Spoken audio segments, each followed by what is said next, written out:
up, Snapchat fam? How's it going, Bogota?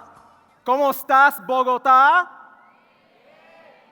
Who's ready to learn about Snapchat? Yeah? Raise your hands, by show of hands, sube las manos, si ustedes están en Snapchat. So if you're on Snapchat, raise your hands. Okay. Look around. Over the next 45 minutes or so, I'm going to teach you about Snapchat for Business, everything that you need to know, and during this time, I'm also going to talk about the current state of social media, so it's great to be here in Bogota with all of you. I'm actually joining you from San Francisco, California. For those of you that are on Snapchat, make sure that you go ahead and pull out your phone. You can scan my Snap code. You can also go ahead and add me on Snapchat at the Carlos Gil. So make sure you go ahead and add me on there. Now, before I get started, a little bit about myself and my career journey. So I've worked in social media now for about 10 years. I've worked for some pretty large consumer as well as B2B brands in the United States, one of those being LinkedIn. I've also done quite a bit of work as an influencer on Snapchat as well. So I've worked with brands like MGM Resorts as well as Southwest Airlines. I also recently won an award for Best Hispanic Snapchat Storyteller. So I've worked in social media now for 10 years. I've done a lot of work as an influencer in the space and as a strategist. And there's one thing that I want to share with you right out of the gate that I've learned about this industry and about social media. And that, my friends, is that social media evolution is inevitable. It's inevitable. We as marketers and as businesses and brands, we are really at the mercy of these social networks. And not just the social networks, but the people who are on the social networks. So if you recall, back in the 90s, there was a social network by the name of AOL, also known as America Online. How many of you remember AOL? A lot of you, right? I actually grew up on AOL back in 1995 and all the way through the late 90s. AOL was hot, it came, it went, and it was gone. And then you had MySpace, which came around after AOL. And then right around the time of 2007, 2008, then all of a sudden it became about Twitter and Facebook. You had Facebook experts everywhere. You had Twitter experts everywhere. And there was this battle back and forth. As a brand, as a marketer, should I be on Facebook? Should I be on Twitter? Where should I spend my money and my budget? Which brings me to my next point, which is where we're at today. The current state of social media. You have Instagram and you have Snapchat. These are the two predominantly used social networks today, most active social networks besides Facebook. And over the next 40 minutes or so, I'm going to talk to you really how to leverage Snapchat, but I want to put this in the context that everything that you're going to learn here today can also be applied on Instagram. Now, once again, social media not only does it evolve with the people and the platforms, but social media audiences are fragmented. And what I mean by this is today's consumer has more options than ever before in terms of where they can spend their time on social media. While Facebook is the most predominantly used social network, the reality is that most consumers don't wake up in the morning going on Facebook to see what brands posted. By a show of hands, how many of you in this room woke up this morning to see what one of your favorite brands posted on Facebook? Look around. No one. Which shows, once again, the fragmentation of social media. So I did a little bit of research leading up to this talk, because after all, I live and work in the United States, and I understand that in South America and all over the world, social networks vary, the way people use them vary. But a very key stat that stood out to me is that there's over 7.4 billion people in the world. And out of 7.4 billion, almost 3 billion of those people, if you look at the stat in the very middle, are active on social media today. So again, you have almost 3 billion people on the world on social media. So whether it's Snapchat or Facebook or Instagram or the next social network that comes out, if you are looking to grow your business and take marketing to the limits, which is the theme of this conference, beyond 2017, you absolutely have to be using these tools. In fact, at lunch today, I was talking in a round table, and one of the folks at the table said that she works in consumer marketing for a supermarket chain. I actually used to work in social media for 2 supermarket chains in the United States. And we were talking about how in that business, there's still a high dependency on print advertising and billboards and circulars. Essentially, brands today are still spending money on mediums that they cannot measure the ROI, which is really throwing your money away. So once again, social media is it. It's not going away, and it's only going to continue to become a part more of our ecosystem as consumers in terms of how we engage, how we get content from brands. So as we look to move on, I have here social media usage per region. And I was really excited when I saw this stat to see that South America is one of the most active regions in the world when it comes to social media usage. So once again, whether your social network of choice as a consumer or as a marketer is one platform or another, this goes to show that we right here in South America are sitting in a region in which consumers are already using these mediums to go ahead and engage.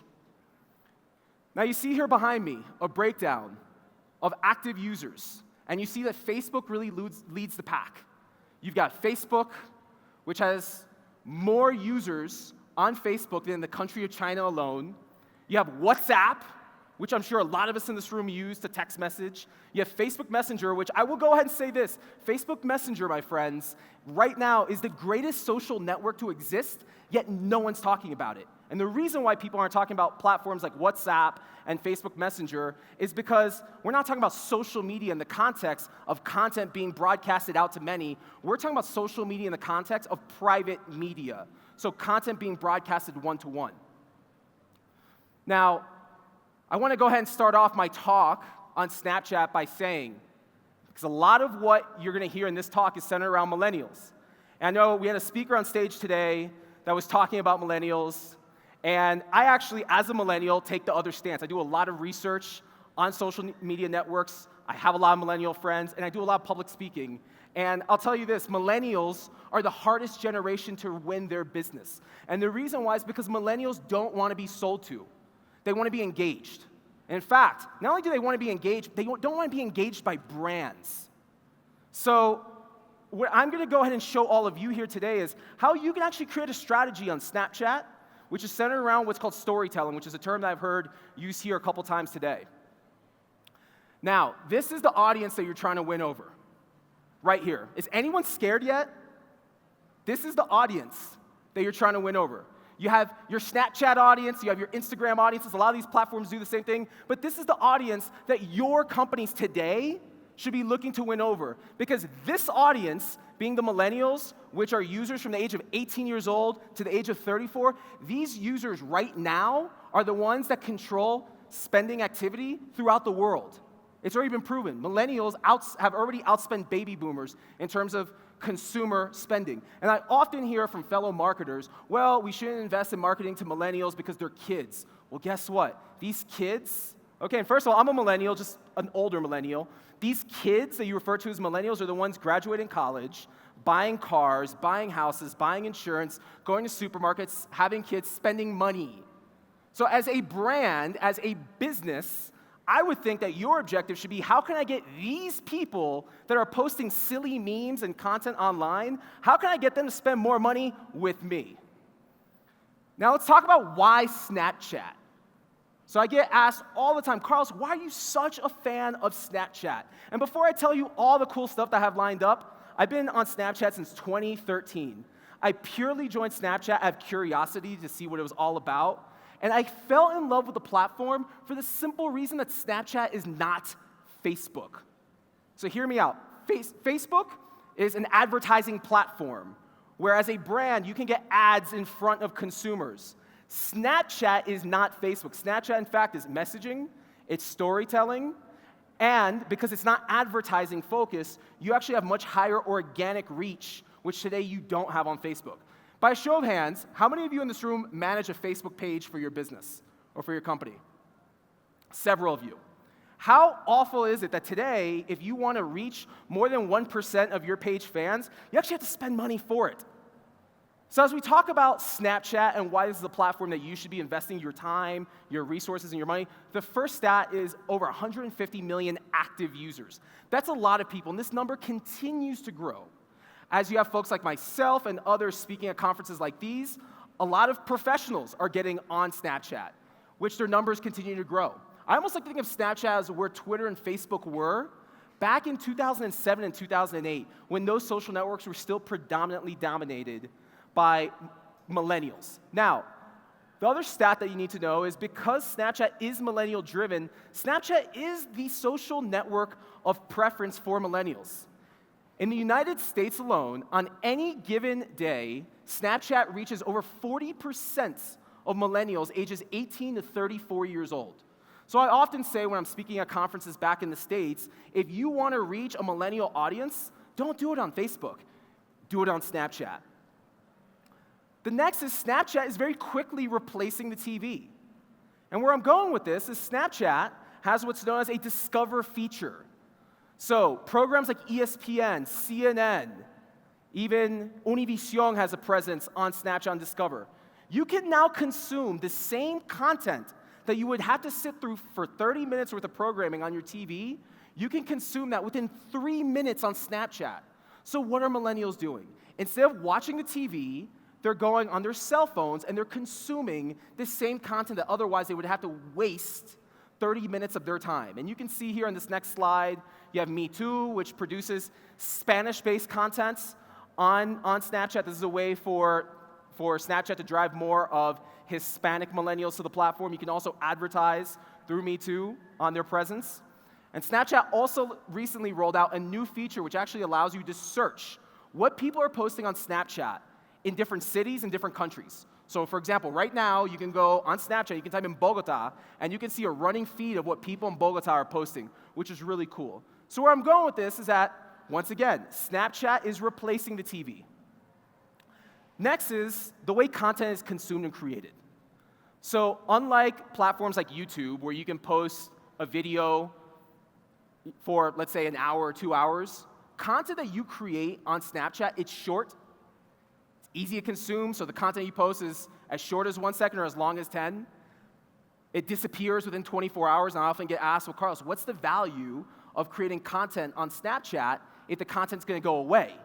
And what I often say is think about your own activity as a consumer, not as a marketer, not as a brand, and think about when was the last time that you went onto Facebook to see what your favorite brand, let's say if it's Nike, posted a week ago, or a day ago, or 2 days ago. Chances are you don't.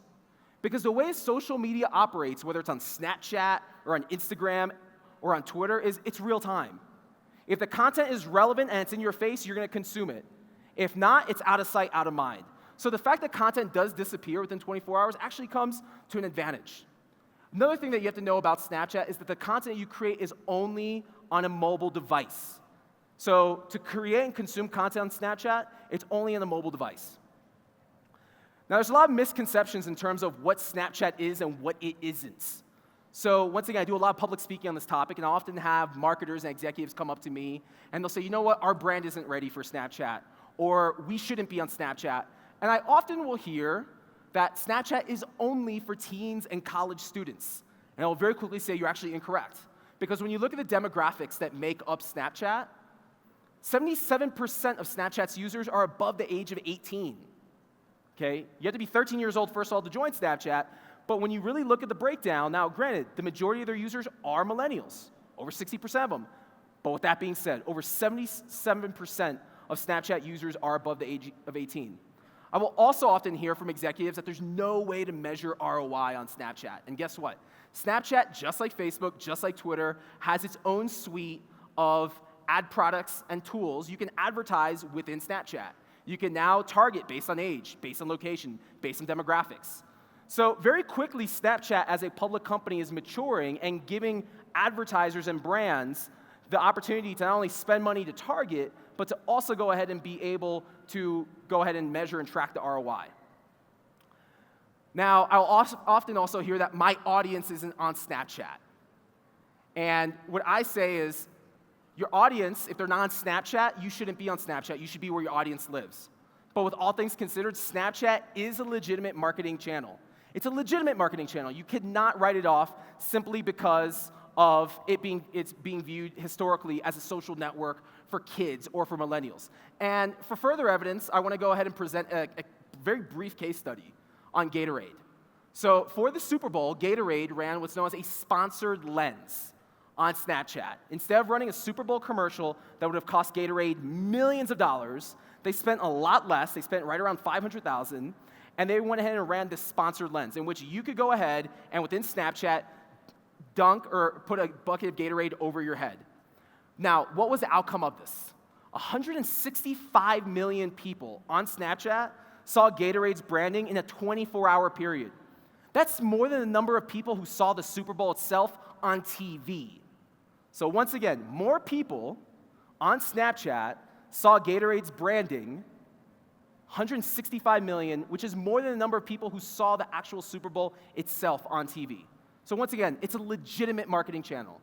Now, the easiest way for me to go ahead and explain what Snapchat is to someone that says, well, Carlos, I still don't get it. What's the big deal? And then I'll turn around and say, well, it's Twitter meets YouTube. And what I mean about this comparison, we all know Twitter, we all know YouTube. You know Twitter as a social network where you create very short content in 140 characters. And then you know YouTube as a social network, essentially, where you go put video content or watch videos. So think of Snapchat as no different. Your Snapchat account is your personal YouTube channel on Snapchat. Once again, the majority of content that you create and consume is in the form of video. The content that you create is short, just like your 140-character tweet. Now, as we talk about Twitter, because I know there's a lot of Twitter fans out there, especially in the world of marketing and advertising and branding, brands are actually leaving Twitter. And I would say brands would be leaving Facebook too, but let's face it. Facebook's Goliath, everyone else is David. You cannot afford to leave Facebook. If for anything alone, Facebook is a great advertising platform. But brands are leaving Twitter, and they're leaving Twitter because of the organic reach, and because Twitter's become full of things like bots. Whereas they're going on Snapchat and they're realizing, wow, people are actually paying attention on Snapchat. However, I will say this, my friends. Snapchat is not another social network to sell. So if you jump on Snapchat from day one and you think, we're going to create content and we're going to sell all this product to a bunch of people that follow us, guess what's going to happen? You're going to go ahead and fail, and you're going to be very disappointed. And the reason why Snapchat is not another social network to sell, the number one primary reason is because of this. This, my friends, is your audience on Snapchat. This is who you're speaking to. You're speaking to a much younger consumer that likes to go ahead and use filters with rainbow vomit coming out of their mouth. So this is your target consumer, but that's okay, because once you know who your target consumer is, then it's a lot easier to start building content around the way that they are used to consuming that content. Once again, this isn't Facebook. So you've heard about storytelling a lot today. I've heard several speakers mention it. Storytelling is the new content marketing.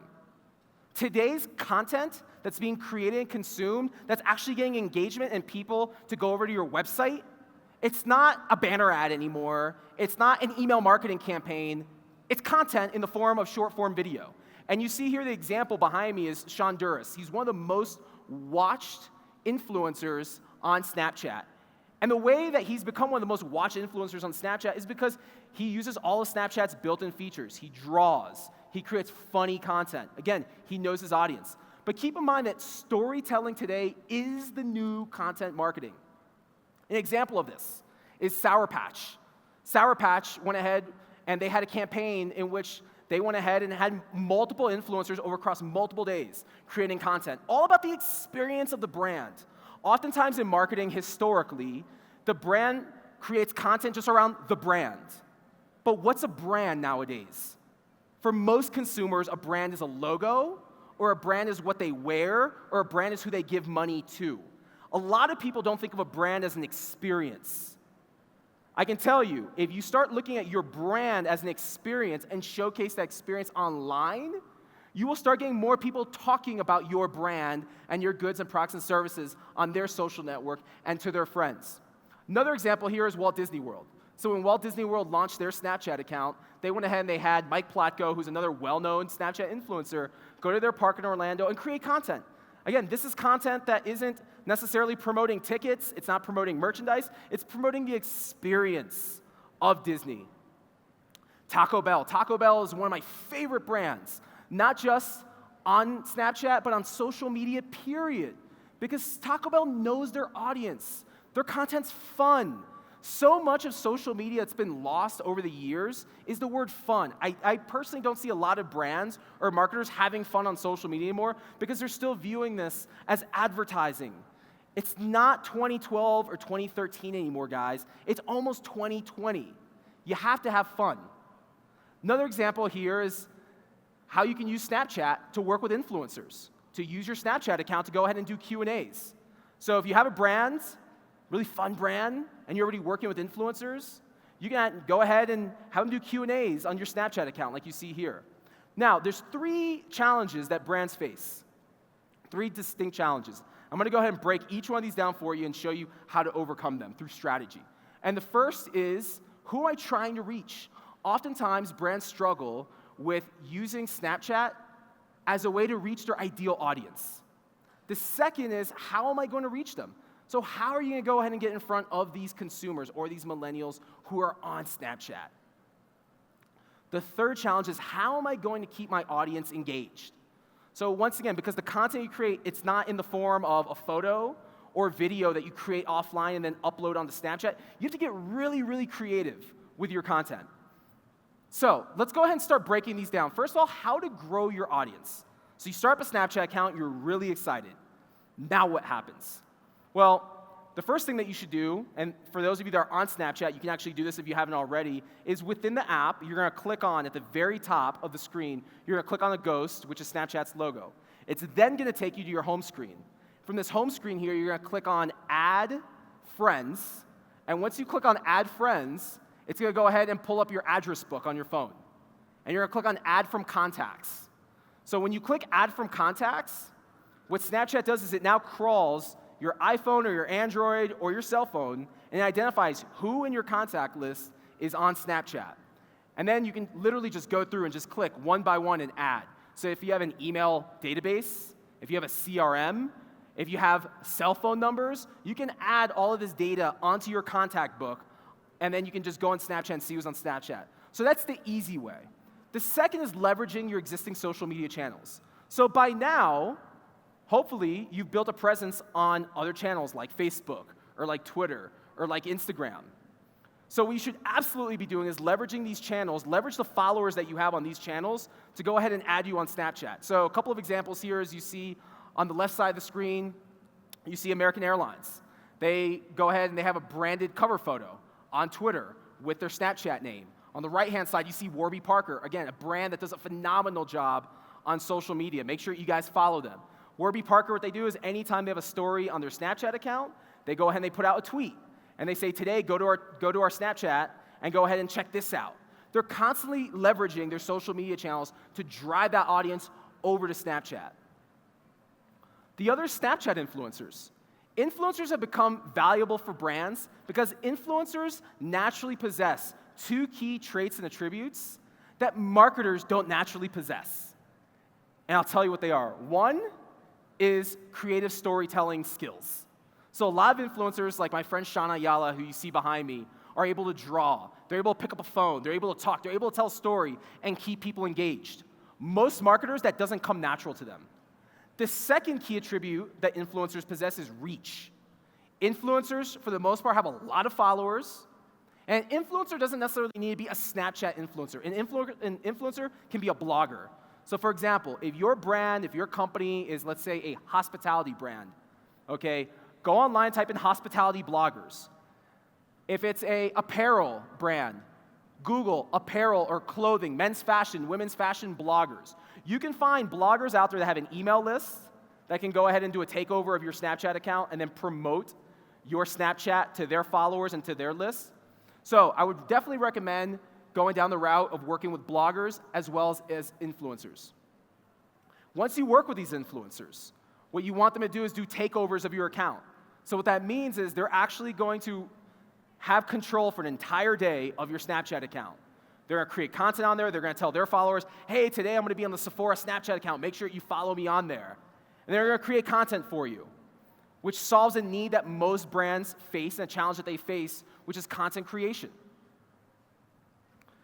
Now, if you really, really, really want to go ahead and get gangster, you can run Facebook ads.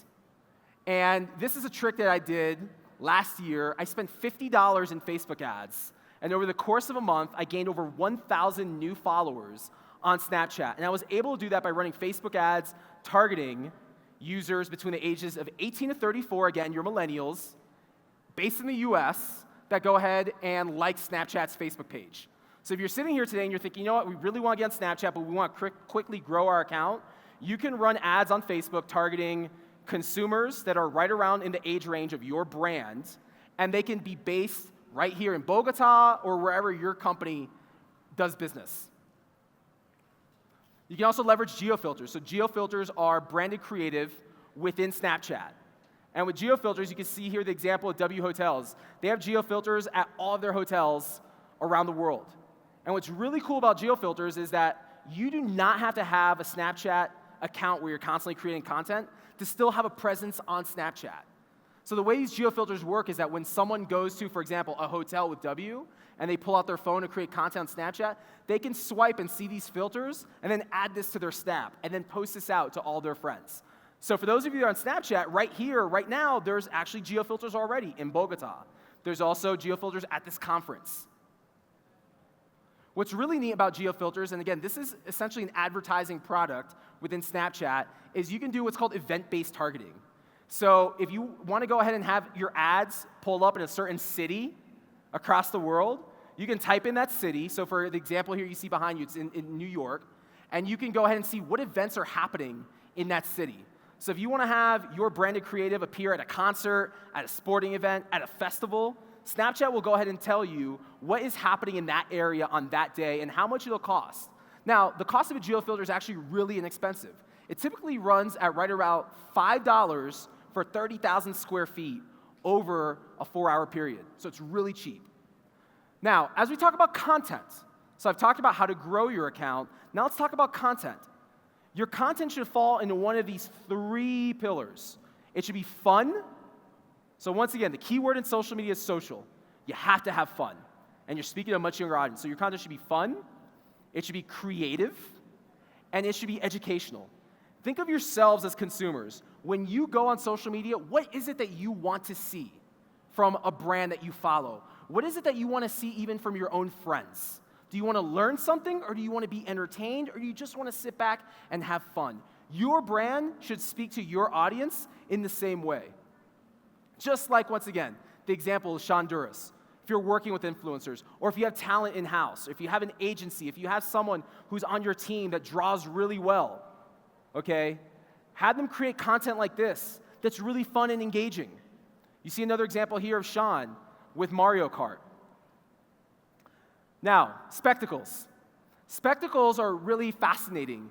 This is a wearable product that Snapchat came out with at the end of last year. These essentially are sunglasses that have a camera built into them, and at the tap of a button, you can go ahead and record and then put that content on a Snapchat. What's really fascinating about spectacles, and this is actually really good for like the small business owners in the room, or if anyone in here is an agency and works with small business owners especially, oftentimes small business owners, they're on the run. They have their hands full. They're doing one task to another. But small business owners especially are very prideful of the work that they do and the community that they serve and the products, goods, and services that they're out selling to that community. So with spectacles, you can essentially create content wearing these sunglasses by just pressing a button. And it will show your Snapchat audience what your content looks like from your point of view. So let's say you're a pizza shop right here in Bogota, or let's say you're one of the food trucks that's right here outside the expo hall. Okay, imagine wearing these spectacles and showing how to make pizza. Or if you're at the food truck, imagine using these spectacles to actually show this is what day in the life at our food truck is like. It's a good way to take people behind the scenes. And one of the brands that's doing that really well is Marriott. So Marriott actually has worked with influencers most recently. Many of them were wearing spectacles, and what they did was they sent influencers like the one that you see here behind me to resorts all over the world to go ahead and share their experience. So once again, as you're here sitting thinking through what content can we share the experience of what it's like to experience your brand. NASA does a really good job at this, where they take users on Snapchat behind the scenes of what it's like to go ahead and see rocket ships take off. You get to meet astronauts. So once again, if your brand's really cool, give people an inside glimpse of what it's like a day in the life of your company just by taking them behind the scenes on Snapchat. Now, does anyone here in this room know who this is by chance? That's kind of embarrassing. DJ Khaled is a Miami-based rapper and hip-hop artist, okay? Just for the record, guys, even though I live in San Francisco, I was born and raised in South Florida, very close to Miami. I'm a big, big hip-hop fan. So the reason why I have DJ Khaled on the screen here, and I talk about him at every one of my keynotes, is because DJ Khaled is one of the most viewed people on Snapchat and one of the most viewed people back in the United States and probably around the world. On Snapchat alone, he gets over 3 million views per snap, posting content like this, okay? It's nothing out of this world, it's nothing flashy, it's nothing fascinating, but DJ Khaled takes people behind the scenes of his life. DJ Khaled does what most brands in the year 2017 cannot do and have still not figured out how to do, and that's be real. Most people do not wake up in the morning and think, let me see what Victoria's Secret is posting on Facebook, or let me go see what Nike's posting on Instagram. They just don't. They use social media to talk to their friends. They use social media to see what celebrities like DJ Khaled and Kim Kardashian and others are posting. So here's my challenge to all of you, is stop being less like a brand and be more like DJ Khaled, or be much more like the celebrities that you all watch on social media. Because let's face it, at the end of the day, besides being marketing executives or business executives, we're all consumers, we're all people. There's either celebrities or artists or athletes that we enjoy seeing. And why do we enjoy seeing them on social media? Because we get to go behind the scenes of their life and see what they're really like.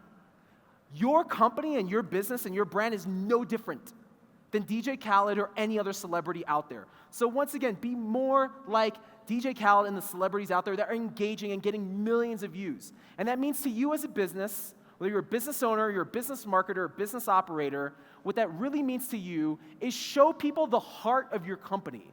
That's something that is often lost in business today. So many people in business, all they care about is the bottom line, rightfully so. Don't get me wrong. Without the bottom line, we don't stay in business, or we don't have paychecks, okay? So the bottom line matters, but in order to get people to that bottom line, actually buy, your company has to have a heart. And that's really what people want to see online today, is the heart of your company. Because once again, this is who you're speaking to, especially on platforms like Snapchat. So as I go ahead and look to wrap this up, I'm going to go ahead and spitfire to you what the keys to success for converting on Snapchat are. So if you really absolutely want to be successful, I suggest that you take notes on these. And the first is keep stories between 2 to 3 minutes in length. So Snapchat is not intended to be like YouTube. People are not going to sit through and watch hours of content or even minutes of content. In fact, I've read studies that the average millennial consumes about 25 to 30 minutes of content per day. So your content has to be very short, very direct to the point. I do recommend that when you sit down and create content on Snapchat, you should do what's called storyboarding it out. So have a beginning, a middle, and an end. Actually sit down with your marketing team and say, all right, this is what we want to go ahead and show on Snapchat. Here's how we're going to start off the snap. Here's what we're going to show people throughout. And then here's how we're going to go ahead and close it. You should always have a strong opening. So at the very beginning, hey, what's going on, everyone? I'm so-and-so, whoever's doing the Snapchat. So, hey, what's going on, everyone? I'm Carlos. I'm here today at Nike, and I'm going to show you this. So within the first snap, you've already told folks what they're going to go ahead and see throughout the entire story. You show people then something that's informative, creative, educational. And then you finish with a very strong close. Your strong close should always be, come back tomorrow to check out our story, or visit our website to learn more. So if you really want to convert on Snapchat, give people those strong call to actions, which means you're telling them what to do next. Also, mix in brand content with influencer takeovers.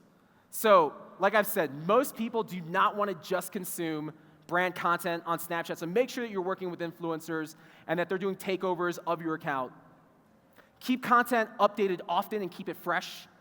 So because Snapchat content disappears within 24 hours, what you post today, by this time tomorrow, it's going to be gone. So if you really want to keep people engaged and keep them hooked, you have to give them a reason to keep coming back. Create really cool, fun, exciting content. Also, give people some value. Give them a reason to want to go ahead and add you and follow you on Snapchat. So do things like run VIP offers for your Snapchat community. You can do what's called running 24-hour flash sales. Let me show you an example of this. Sephora, for Black Friday, went ahead and they had an exclusive Black Friday sale revealed on Snapchat. So what they did was, on Black Friday for 24 hours, you could go to Sephora's Snapchat account, and you could go ahead and see everything that was going to be on sale for $10 for Black Friday. So once again, this is a way that you can give value to your audience.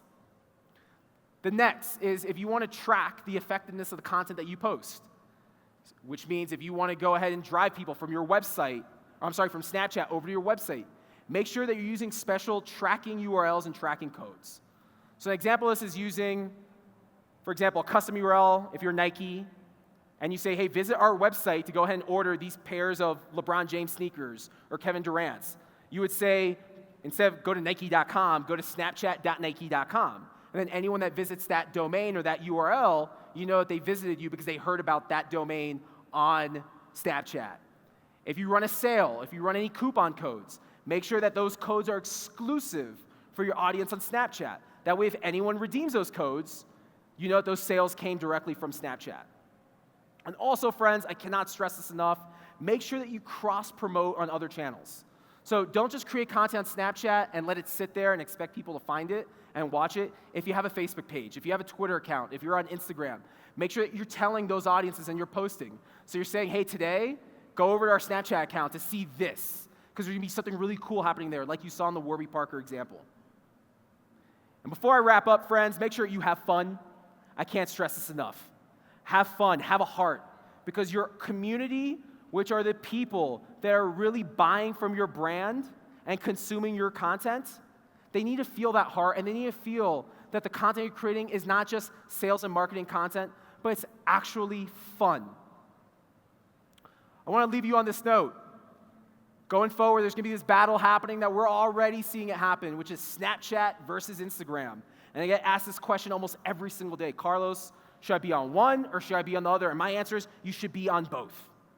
Back in the day, in 2007, 2008, no one was ever saying, should I be on Facebook or should I be on Twitter? People were just on both.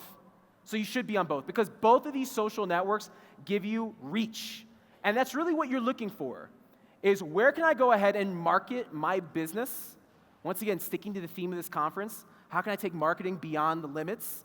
How can I go ahead and use these platforms uniquely to get reach and get engagement and get eyeballs for free? The key, however, is make sure you're posting content that's unique. Don't just post the same content on Snapchat and then go over and post it on Instagram.